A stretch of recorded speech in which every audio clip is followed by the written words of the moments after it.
દારૂ પીવાના પૈસા માંગ્યા એક ગરીબ વ્યક્તિ પાસે. ગરીબ માણસ પૈસા ન આપી શક્યો એટલે છરો મારી અને હત્યા કરી નાખવાની ઘટના સુરતમાં બની છે. તો ગુજરાતમાં જ્યારથી હર્ષ સંઘવી જેવા 8 પાસ ડફોળો મંત્રી બન્યા છે ત્યારથી ગુંડાઓ, બદમાશો, તોડબાજો, હત્યારાઓ, બળાત્કારીઓની હિંમત વધી ગઈ છે. ચારો તરફ ડ્રગ્સ વેચનારાઓ બેફામ બન્યા છે, દારૂ વેચનારાઓ બેફામ બન્યા છે અને આ તમામ ગુંડાઓ, બુટલેગરો, લૂંટારાઓ, હત્યારાઓ, ચોરો, તોડબાજો, લુખ્ખાઓ, માફિયાઓને કોઈ પણ જાતનો સરકારનો કે પોલીસનો કે જેલનો કે અદાલતનો ડર રહ્યો નથી.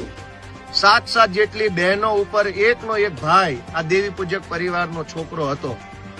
એક ભાઈ અને 7 બહેનો, ગરીબ પરિવાર, રોડ રસ્તા ઉપર શાકભાજી વેચી અને પરિવારનું ગુજરાન ચલાવતો વ્યક્તિ અને એની આવી નાની એવી વાતમાં ઘાતકી હત્યા દારૂના કારણે થઈ ગઈ, ડ્રગ્સના કારણે થઈ ગઈ અને આટલી મોટી ભાજપની સરકાર, આટલું મોટું પોલીસ તંત્ર તમાશો જોઈ રહ્યું છે.